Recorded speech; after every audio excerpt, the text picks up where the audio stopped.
If you had told me a week ago that I would be looking at these 800 metre high mountains that dramatically protrude from the Tasman Sea, I wouldn't have believed you. Especially when at this very moment, I was supposed to be sailing to the island of New Caledonia. Hundreds of French reinforcements have been deployed to New Caledonia. Hit for a third mate. A 3-hour flight from Australia to New Caledonia, where local media are reporting one person's been shot dead as violent protests rage on in the French territory. Civil war is building on the French-controlled island of New Caledonia. It was a week before the start date of the race event when the news of the unfolding civil war in New Caledonia aired. Everything's burning. They are literally shooting at each other. A state of emergency was issued, which left the race committee no choice but to cancel. In comparison to what was, the cancellation of a yacht race, it's very secondary in comparison to what the people of New Caledonia are going through. So, yeah. This is my mum. I've never met anyone else who loves sailing as much as her. Mum already competed in the Melbourne to Osaka double-handed yacht race back in 2018. And with the release of this next southern to northern hemisphere race, I found myself crazy enough to sign up with her to tackle the 5,500 nautical miles. My mum asked me whether I would like to do the Melbourne to Osaka double-handed yacht race with her. I of course said yes to that opportunity. If we cross that finish line in Osaka, Japan, we'll be the first ever mother and daughter team, and maybe even the first all-female team to have ever done so. Wow. I can't believe it's real! But before I get ahead of myself, some say just getting to the start line is no easy feat. So in preparation for doing such an event, we entered ourselves into the Sydney to Noumea race, as well as the Sydney to Hobart yacht race, which is coming up at the end of this year. Unfortunately, as you know, the Sydney to Noumea has been postponed. There are over 1,000 nautical miles between Sydney, Australia and Noumea, the capital of New Caledonia, and it would have made the perfect training race for us. The news that the race was postponed first came as a shock. Just feels like the world's falling apart at the moment. Aboard Nakama, the vessel my partner Slim and I are currently sailing around Australia, I was completely focused on the next airport in sight, making sure we would arrive in the nick of time for me to fly out and make that start gun. And Mum, well, she'd just spent months preparing Fika, the Naiad 490 will be competing on, to get her up to scratch for the Category 1 ocean race. There was standing rigging to be replaced, running rigging to be run. Do a penguin shot. Massive shout out to Darren the yacht rigger. Hauling out for fresh anti-foul and a mound of paperwork to get through. But Fika was finally on her way to Sydney, until getting the call that the race was called off. Jerry and I were sailing down to Sydney, trying to get there by Friday night. On Thursday morning, we received an email saying that the race had been postponed. So we stopped, slowed the boat right down and figured out which way to go. Like, do we turn around and go back to Brisbane? Do we keep, there's no point continuing to head to Sydney. Just, you realise all the preparation that you've done, and yeah, it felt quite flat actually. Although disappointed, the cancellation of a yacht race feels entirely insignificant to what the people of New Caledonia are going through. We feel oppressed and angry, this woman says. While the tensions built on the tropical island, it felt almost wrong that just from across the way in Australia, we could start throwing around other options for an alternative training sail. Because with my tickets already booked to Sydney and Fika rearing to go, Mum and I had our eyes on the remote offshore island of Lord Howe. I literally feel like we've just rocked up in Tahiti. So I flew into Sydney, caught a train to Port Stephens, jumped aboard Fika, and at 6 the following morning we were throwing lines and pushing off. Are you ready to go? Yeah. Okay, go for it.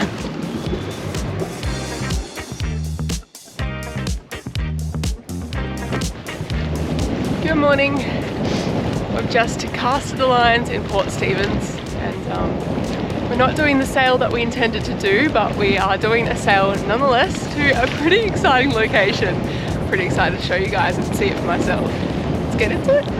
Morning.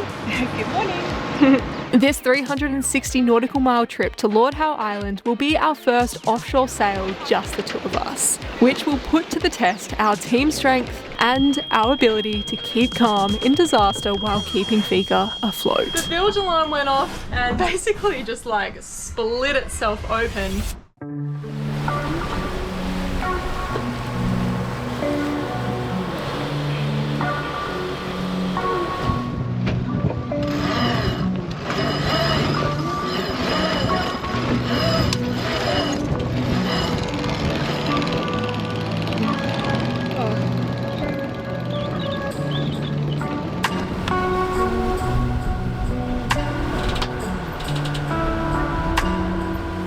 The wind is a brisk 20 knots filling in from the west, which has us springing straight into action to set up the pole for a wing-on-wing situation. So I'm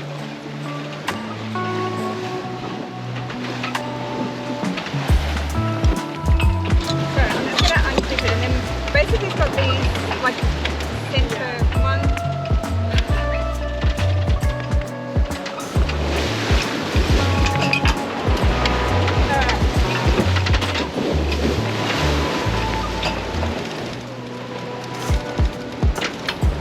That's ready. So we'll just go back to the cockpit now.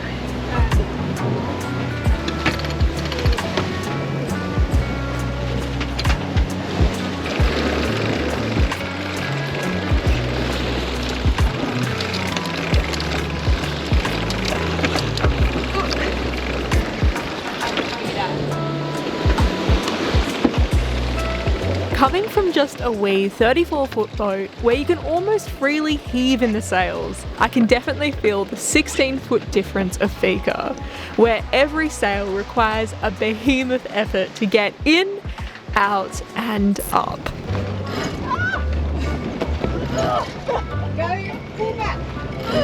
Mum and I are going to be Arnold Schwarzenegger ripped after these races. Oh my gosh, that's not too bad. Oh.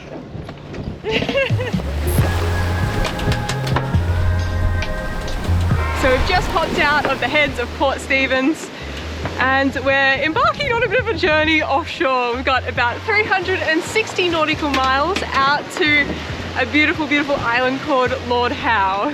With a forecast of 20 knots southerly winds, we predict that Fika will be in her element and have passage planned on doing an average speed of 7 knots, which, if all goes according to plan, we will arrive at Lord Howe Island in 51 hours' time with the sun up for us to pass through the narrow entrance in the reef. We've just set up the pole. We're goose winging along right now. She's cruising, the Fika's cruising along really nicely. We're doing about 8 knots, probably averaging around 8 knots. So yeah, pretty pleasant morning so far.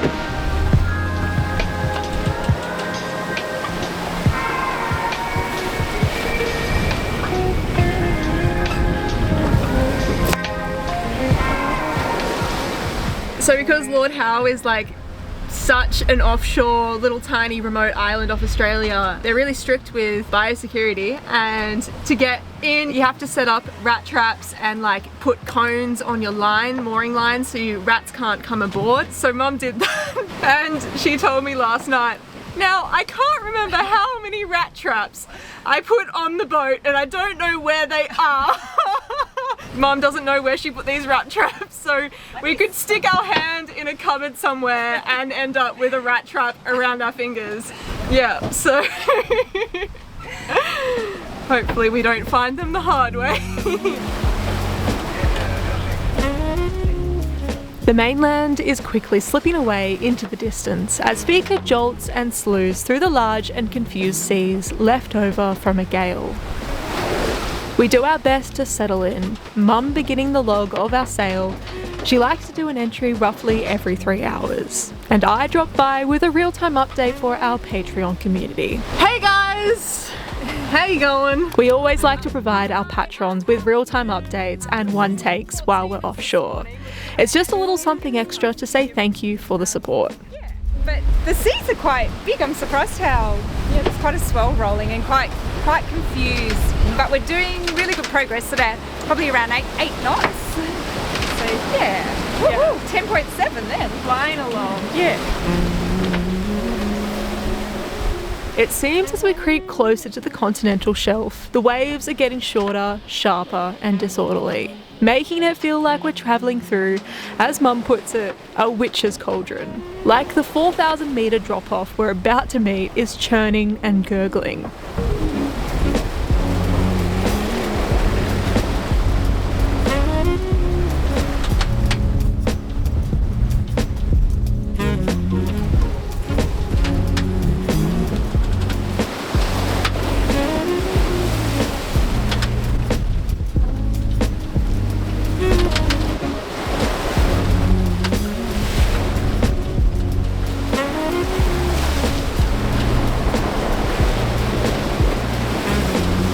By the 4th to 5th hour, the seas had settled, and the wind had finally swung through to the south, allowing us to ditch the pole and set Fika up for the next 46-ish hours.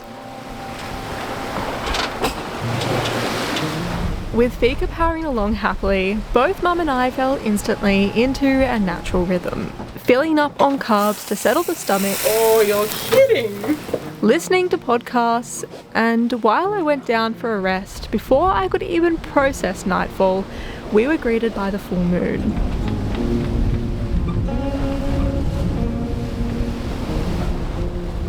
Can you believe that it's nighttime right now? We've got such a full moon. I don't know whether it's exactly full moon or not, but it's pretty damn full and pretty damn bright tonight. It's pretty beautiful. Cruising along really nicely. Sitting on about 8.5 knots. I think we've averaged 8 knots throughout the whole day. Yeah, we've done about 90 miles today. Pretty damn good. We started our watches by 8 o'clock. 3 hours on and 3 hours off. We were fortunate that it was mostly a clear night. And with a slight wind increase, Fika accelerated in pace, which meant by morning we were well and truly halfway to the island.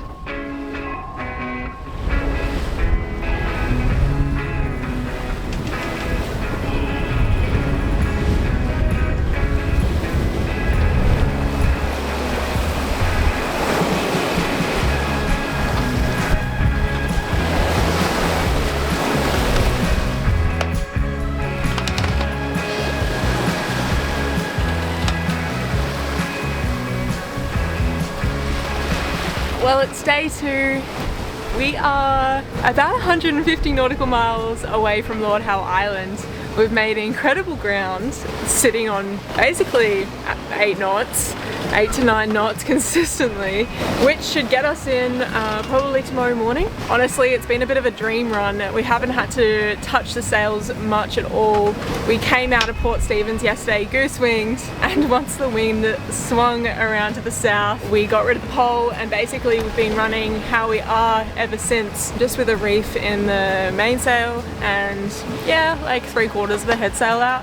When you're not having to do many sail changes, you really just use this time to like chill out. Mum's down having a snooze now, catching up on some sleep. Yeah, I've just been listening to podcasts, which has been great, and yeah, a little bit of reading. Other than that, it's just trying to keep the boat going and keeping ourselves going, I guess. So yeah, we're happy. It's a beautiful day today. Just super grateful that we managed to get out on the water. So yeah.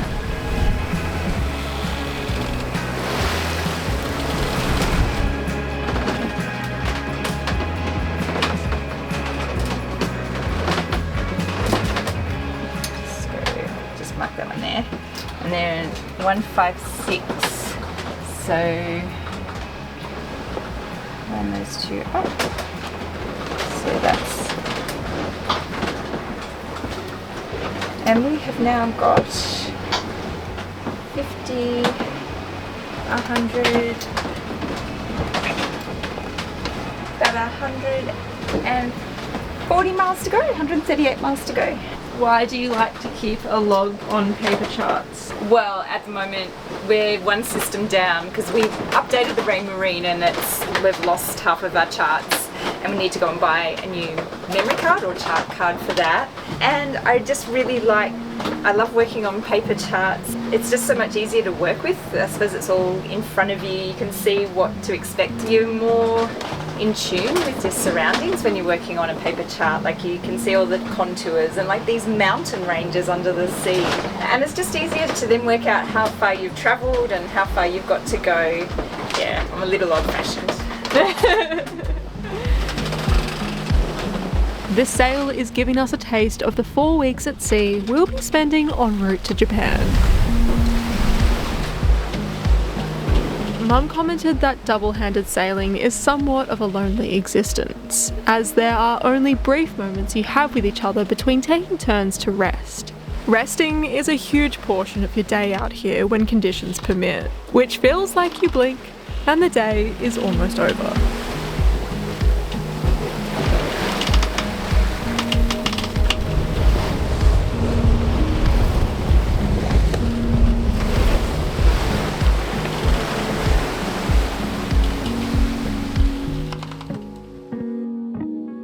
You would think that it would be sunrise right now, but it's still 5 o'clock in the morning, and you can see Lord Howe.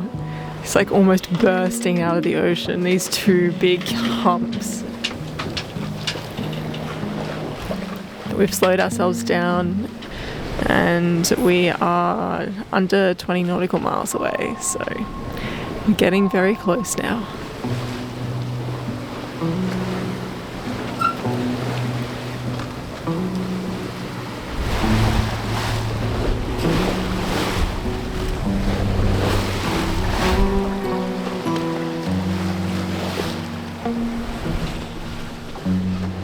What do you think? There's an island. Pretty cool. Pretty cool. We found it.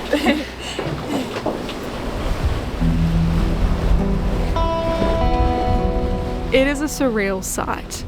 How can this speck of mountainous land just be out here, existing with hundreds of miles of ocean surrounding it? Even more mind-boggling is that it's officially still Australia. It feels more as if we're approaching Tahiti. This place looks absolutely stunning. I can't believe it exists out here, just in the middle of the ocean, it feels like. Seriously insane. And the fact that it's an Australian island, Lord Howe Island, this looks so incredible. I'm so excited to see what this baby looks like up close. What an added bonus on our little sail training expedition.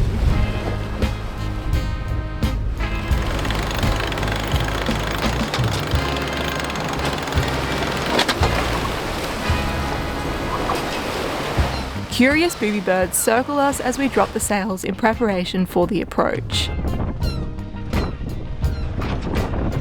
The Lord Howe Island police act as harbour masters here, so with a call up, we let them know we're out the front and they proceed to guide us through the North Passage, this tight squeeze between reef and breakers, and to our designated mooring. Wow! Oh, this is so insane! Got about 5 meters. It's only once we're through the reef and secured on the mooring that we're able to breathe and take in the beauty of where we've just arrived to. Holy! Wow! I literally feel like we've just rocked up in Tahiti. This is insane. Look at this water! Wowee! I think we're gonna have a bit of a rolly one, to be honest. Literally breakers all along here. Yay! Good job, Mama. Well done. First offshore passage. Well done. This is so nice. How beautiful is this? I cannot believe we're here. We've allowed ourselves 3 nights here, which means we have an entire island to see in under 36 hours. What we see today of Lord Howe are the remains of an extinct volcano. The most significant site of the island lies in the south. Mount Ligbird and Mount Gower, with the highest peak at 875 metres. These mountains are host to incredible life and act as a breeding ground to one of the world's rarest birds, the Providence petrel. Another area of significance is right at the back of the boat. the coral reef. This is the world's most southern coral reef, which has a globally unique and diverse range of tropical, subtropical, and temperate marine fauna and flora.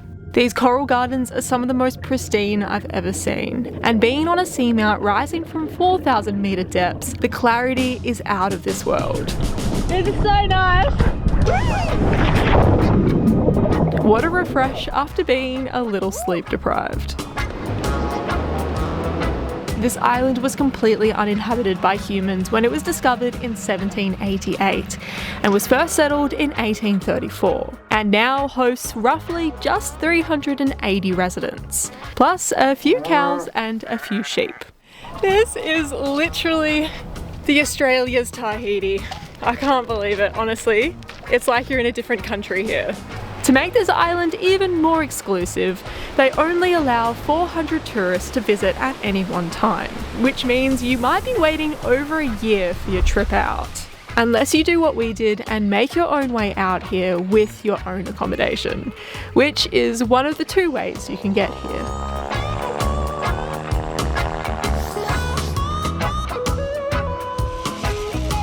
This is how my dad ended up here with us.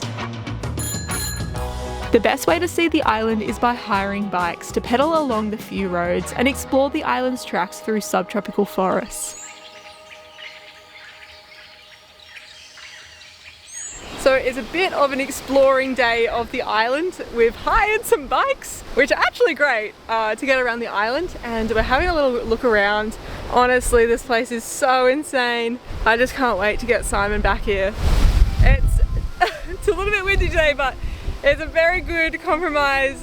Instead of going to Noumea, this is probably pretty damn close to it. Literally feels like I'm in Tahiti. I don't know how many times I've said that, but literally we are in Tahiti. I can't believe this is off the coast of Australia. I've said that so many times as well, but my mind is seriously blown.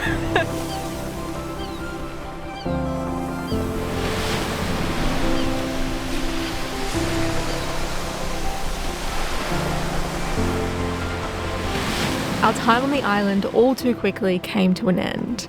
It was time for Mum and I to get Fika back to the mainland. Well, we've had an amazing time at Lord Howe Island the last couple of days. We've really just been taking it all in as much as we can before we have to leave, which is going to be today. Mum and I are setting back off towards mainland, another 360-ish nautical miles back towards Queensland. I'm going to say goodbye to Dad, and we're going to soon throw this mooring and head back out this shallow, narrow pass out through the reef and back into the ocean for another probably 48 hours at sea. Maybe longer actually, because the wind forecast isn't looking that great. It looks like we're gonna have really, really light winds.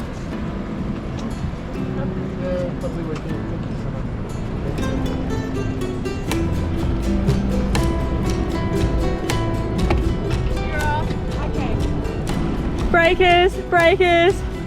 That's where we're going. Oh, this place has been so incredible.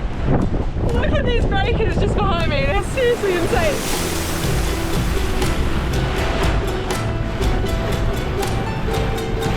Oh. Woohoo! What a pass!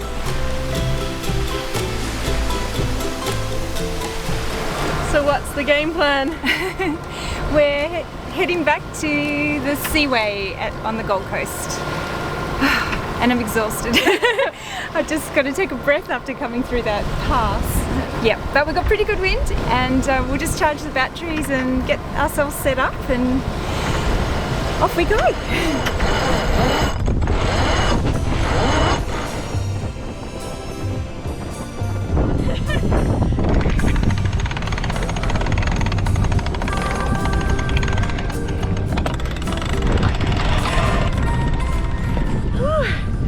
This mainsail's a piece of work. Seeing Lord Howe really was just a bonus to what was meant to be getting some sea time together. I've always dreamed of this place, a magical mountainous speck in the ocean that seems so far away. But now this distance feels tiny in comparison to our upcoming crossing of the Earth from south to north. We watched the island slip away, knowing we were growing further as the number of birds flying around us lessened.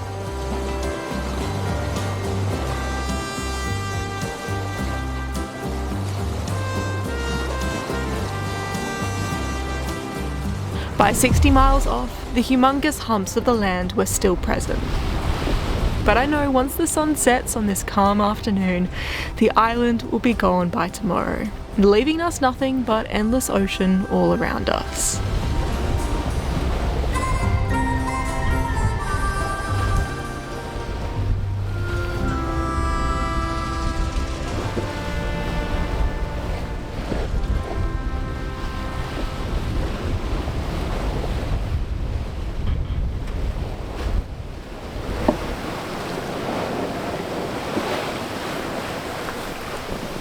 As more breeze crept in, Fika heeled gently as her sails filled, propelling her into action.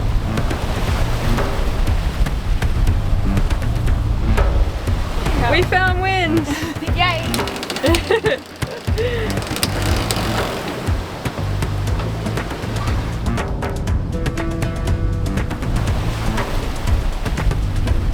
With Fika happy, we were happy.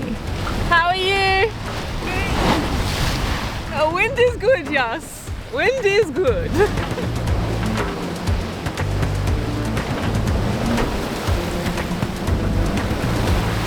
In 21 hours, we've covered 150 nautical miles from Lord Howe, averaging 7 knots despite the light winds, thanks to a favourable current. Fika, with her solid bones, isn't the speediest of boats. So this has cemented for us that we'll need to plan our route to Japan carefully to stay in favourable currents if we're to have any chance keeping up with the lighter boats we'll be competing against.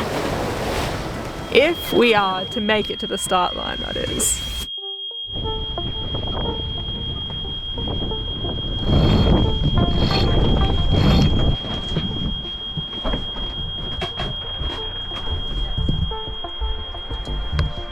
Yeah, I don't think so. No. An unfamiliar sound to me, the bilge alarm, notifying us that there is water in the boat. So the bilge alarm just went off. It's a horrible feeling being days away from land in any direction with an undiagnosed leak that we need to find immediately.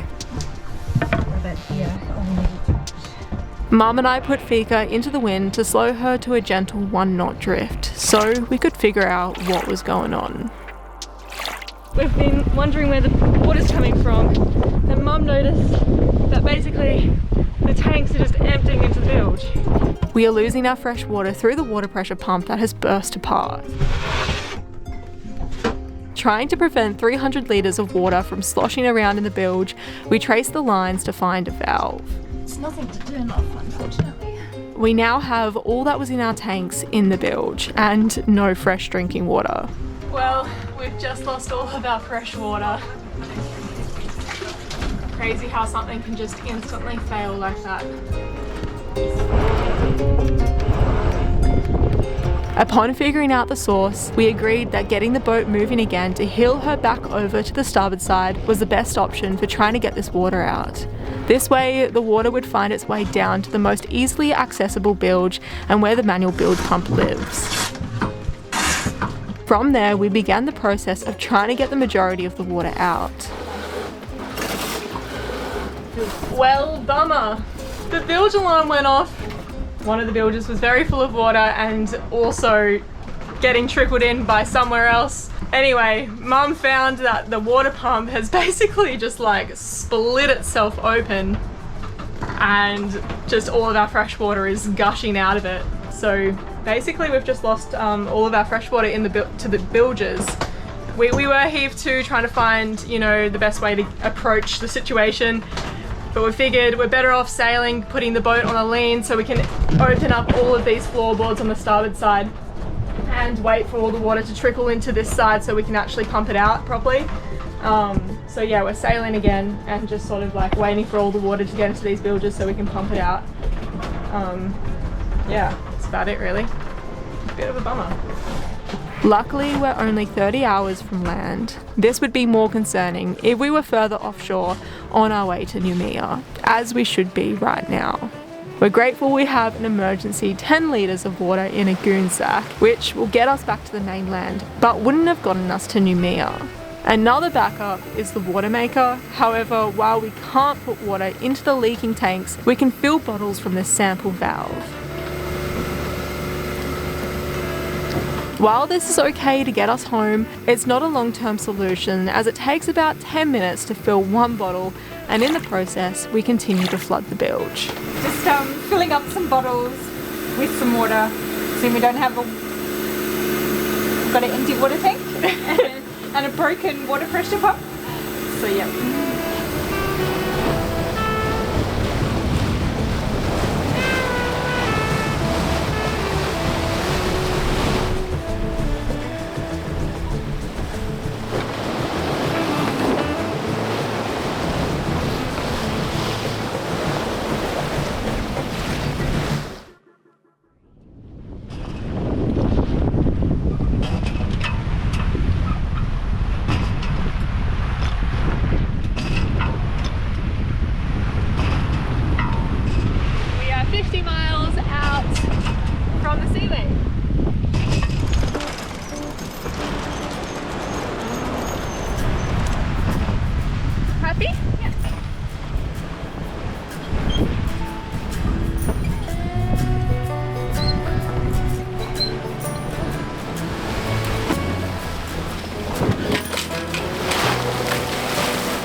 We've got to do the dishes, then a calm away.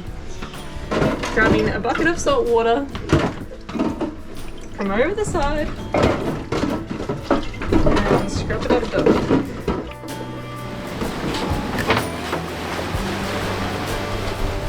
It was our last day on the ocean, and after setting up the pole to goosewing, Fika ambled along, creeping us closer to the coast and closer to us finishing yet another sail as a mother and daughter team.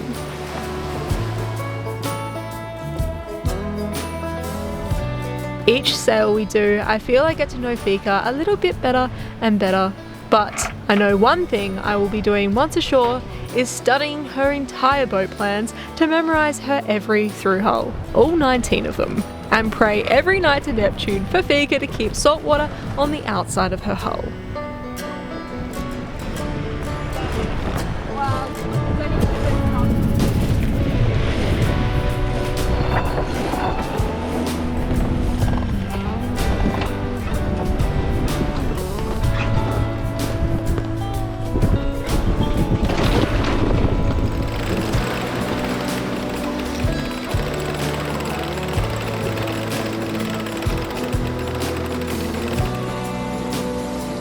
Well, we've just packed away the pole and jibed the main over, and I think we're on our last little stretch towards the Gold Coast. That's about it really, 18 miles out. It's been a fun trip. It's been a beautiful trip. Not really looking forward to heading back into the Gold Coast and Brisbane because that's not where we were planning on heading to. I would be much more excited if we were just about to come in to New Caledonia, but anyway, not to be.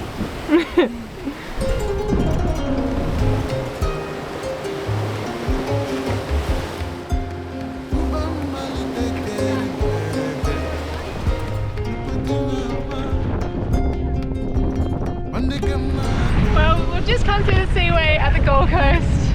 We're heading up to Brisbane, but I guess that officially wraps off our ocean time. A different journey than we anticipated, but honestly, yeah, it's been great. All up, we completed just over 700 nautical miles, so just short of the 1,000 odd miles we were intending on doing to Noumea.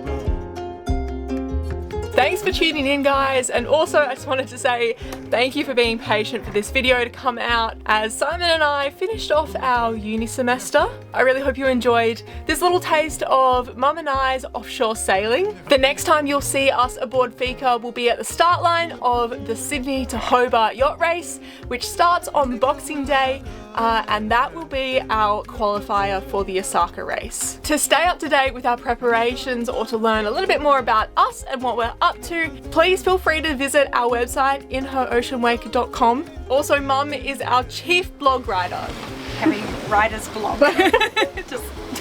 So if you've missed her latest posts, go check those out for a little bit of a different perspective from my own. Also, just wanted to say a massive shout out to our Patreon crew. Thank you so much, guys, for always being there with us and supporting these videos. If you want to receive real-time updates of our whereabouts and what we're up to, then go check out our Patreon page. We always keep those guys in the loop. Also, a huge thank you to our donors. Your support means the world to us, and just know that you're really helping with the production of this series as well as some of the boat preparations. Also, if you have any questions for Mum and I, something that I'm not touching on that you're really curious about, then drop them in the comments below and we will answer them the next time we're together sailing. So the next time you'll see us, we'll be back on the west coast of Australia tackling the Indian Ocean. So we'll see you then.